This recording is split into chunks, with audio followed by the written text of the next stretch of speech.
Welcome to this special edition of the Rugby Unfiltered podcast. I'm your host, Jan de Koning, and with me, as always, Eugene Illof. Loffie, welcome. Yes, Jan, it's an exciting week as we go into the whole build-up of the rivalry, and it's kicking off on Friday.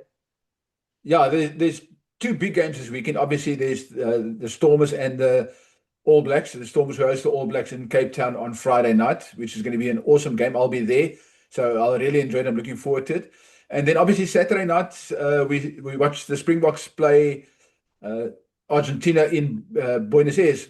So I think maybe we should start there. I mean, Rassie named his team yesterday afternoon, and I had a little chat with Rassie. But I think the important thing for me is, and I'm sure you'd want to elaborate on that, is that 9 players are returning from injury. You know, so Andre Estes is getting more game time. Sasha's coming back. I think that's the key one. At fly-off, Sasha's coming back.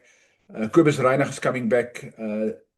Then, you know, there's the obvious ones, Sia, Luet, and Eben. So I think the interesting thing for me is that Rassie, because I asked him specifically about the players that are coming back, apart from the players that are coming back, and the fact that you always want to win. Now, I mean, you can attest to that. No coach ever plays, or no team ever plays to lose. What is his goals? And he specifically spoke about tactics. So I think let's start with Rassie's answer to me and exactly what his plans are for the game tomorrow night.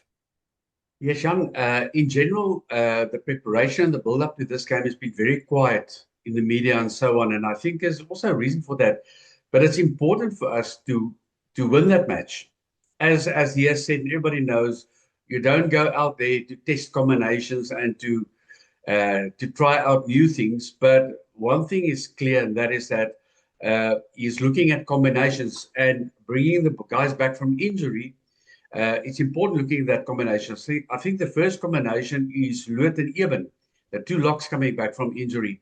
As their first match, both of them are part of his big plan going ahead. So, but what I like about the combination, so I can see it besides the tactics, Jan, we know we'll have something up the sleeve, is the combinations. I like Cameron Hanekom getting a chance at 8, and with him, of course, Elrich Lowe, and they know each other from the Bulls.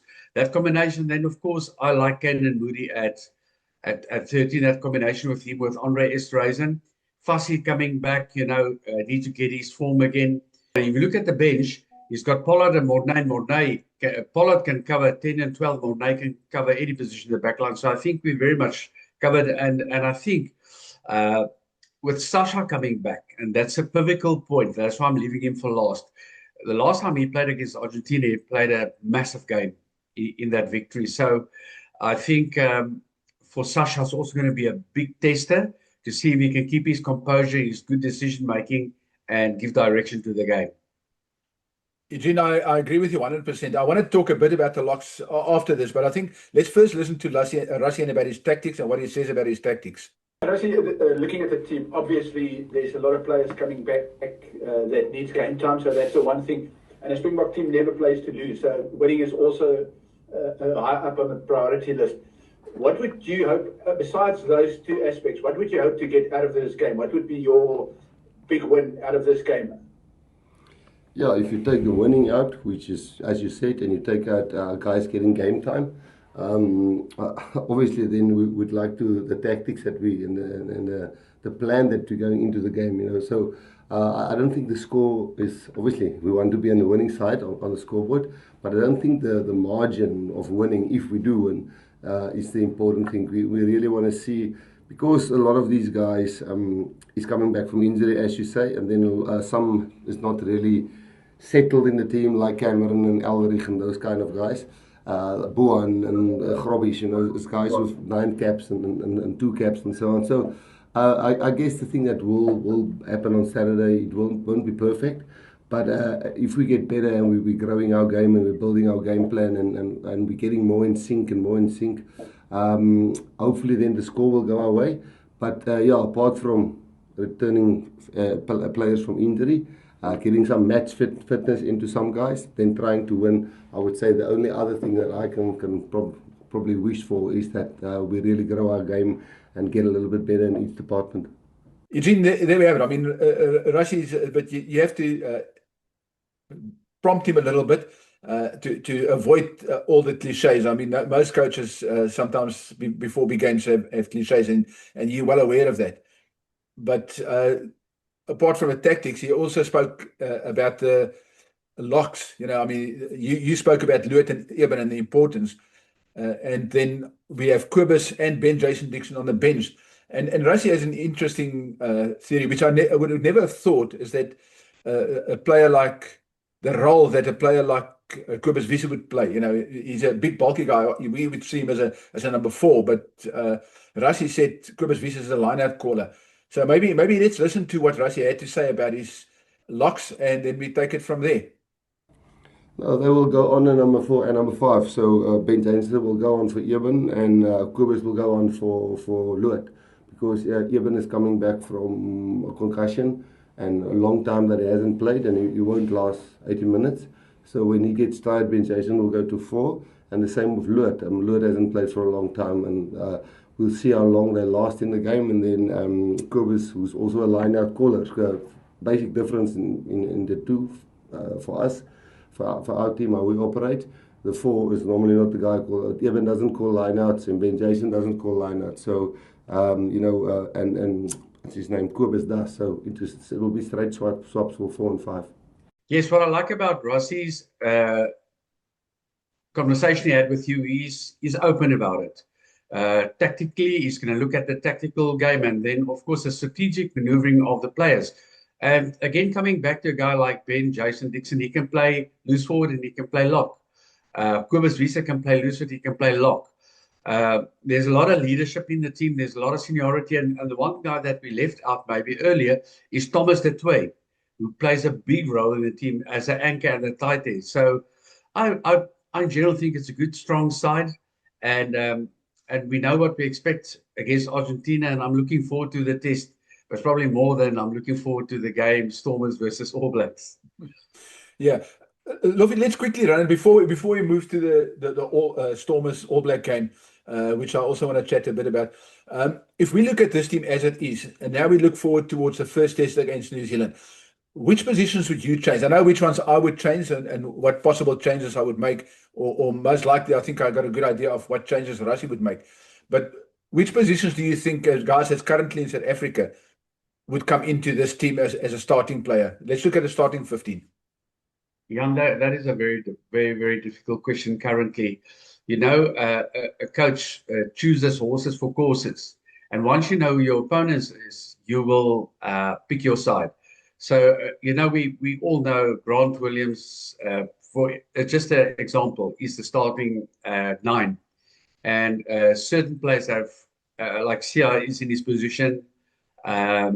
You got Jasper Wiese in his position, which very much has proven till now they can be in the starting line. But again, you pick a side that can compete against the side that the opposition picks. And I'm telling you, Rassie will hold those cards against his chest until he knows against who we are playing. The great thing I can say is that we got options in every position. And even now with the locks coming back from injury, that was one worry a few months ago. We will be okay at that position as well. So I think very much we are waxed in all positions with about 3 players in some other positions, the critical positions. Yeah.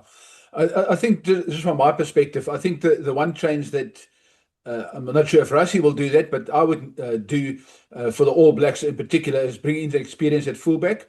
Fassi, as you rightfully said, needs to find his form. So this is the ideal game.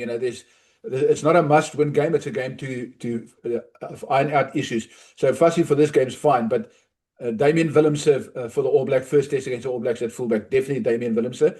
We obviously know that Jesse Kriel will start at 13 and Damien de Allende will start at 12. I think you're right about Grant at number 9, Jasper at 8, Pieter-Steph du Toit we know will start at number 7, Sia at 6. The locks will probably stay the same. Thomas will probably start as well. And then Malcolm Marx will come back at hooker. And with Ox out injured, I think I can see Gerard Steenekamp starting at number 1 and Bowen go to the bench. But those are the changes I think it might be made for the All Black test. Yeah, Jan, I think you're very close to being accurate. But also, now, what will have a big influence on that is this weekend's game. Guys standing out, and maybe guys not healing from the injuries yet or getting injured. That's why you'll pick the side once you know who's healthy, who's ready, and who can take on the contest. But Eugene, you know, as in the media, there's no greater game than trying to play Springbok selector. I mean, we've got about 60 million Springbok selectors in this country. Absolutely, Jan. And I think what the great thing about it is, it's great to have an opinion, and it's great that they're there, and you will never ever keep everybody happy. But that's part of our passionate supporters and our, they're all coaches, they're all selectors, they are all referees, and that's what makes our nation so passionate. Yeah, I agree. Okay, let's move on to the All Black, the opening for the rugby's greatest rivalry tour.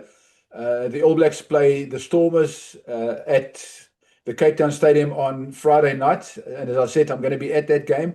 My accreditation is in my pocket, and I'm very excited. So I'm more keen on seeing what the All Blacks produce. I know the Stormers what type of game they will produce, and they've been preparing for this. What people don't realize is the URC teams that play the All Blacks are all in off season. So they have to break their off season. They have to take a short break, then start preparing for this game, and then they go back into another shorter preseason to get back for the URC. So the Stormers will be a bit disjointed, apart from the fact that they've got quite a few players in the Springbok setup, which is disruptive to them. I think for me the important thing is what how the All Blacks see this game, and I had a chat with Wallace Setiti. His father was a famous Samoan flank, and he played against the Springboks in Cape Town in 2024. I think it was his second test then. He was only 21 years old. At the time, he was the youngest All Black to make his debut. And, the Springboks won that game 18-12. And Setiti admitted that, it wasn't the greatest introduction to Test rugby for him. And he's looking forward to this, and they've got a specific take on how they approach these games. Eugene, maybe let's listen to Wallace Setiti's clip, what he said to us at the press conference earlier this week at All Black training. And let's hear what he has to say. My first year sort of rugby in South Africa was already, finished there, and so I wouldn't know what it was like to play these franchises. At the same time, would love to know as well. A lot of the boys talk about the tours coming out here, and they really enjoyed it, and also we know how quality South African footy is. So would it make us better rugby players? Yeah, 100%. It's quality of position, and but like I said, I wouldn't know. 100%. 2 years ago feels like a long time ago. One thing I do know is got very good memories here in Cape Town. We really loved out here, and we've definitely felt the love the last few days that we've been here. As a player, I've definitely grown a lot. Been through a bit of adversity now, and been through a lot of injuries, but it's a game of footy, and it's about the journey that got me here, and we're just looking forward to the Storms. Oh yeah, 100%. Look, All Blacks is a high performance environment that expects the best, and when you don't play your best, they get someone to do it, because there's a lot of quality out here. And obviously it's tough, but at the same time we support each other, and we look after each other, and we just let's look after each other there. Look, I'm just trying to enjoy the footy. Just when I play my best, I feel like, and that's the focus there. Wallace, talk to us about something that's been 30 years since the All Black team has toured here properly. We actually have midweek games. Talk to us about, as a player, having midweek games, having midweek opportunities to perhaps force your way into a starting test team. Yeah, 100%. Look, I think those midweek games against the super franchises, we treat it like it's a test match. We know what the quality is like here, and we'll prepare accordingly. At the same time, it's a lot of opportunity. Also, we get to play footy. We just love playing footy, and there's a lot of games that we can put our best foot forward, and we'll enjoy that opportunity. Yeah, they're a big pack. That's what we know. Big forward pack that loves to run the ball, loves collision battle. So we've got to respect them up there. They love to use the ball as well. So we've got to be able to match them up front, be able to use the ball as well on our side, and just being able to to give our sort of our backs and our players out wide open for the opportunities there. But yeah, they're just there to enjoy it. It's sort of the best time of our lives at the moment, and we'll make sure they enjoy the next 6 to 7 weeks. And I guess that's what we're going to do. Oh, look, I think one thing we know is that Cape Town loves the All Blacks, and we've definitely felt the love here the last few days, and so we're extremely grateful for everyone that's reached out, not only came to the welcoming, but also just hanging around in and around the hotel and around the streets has really shown some love. So, we're just extremely grateful for the people of Cape Town, and hopefully we'll see a few more of you guys on Friday. It's so great to hear him talking, Jan. And if you watch his body language, he was thinking very, very, very deep what to answer and how to answer. But a few things stood out.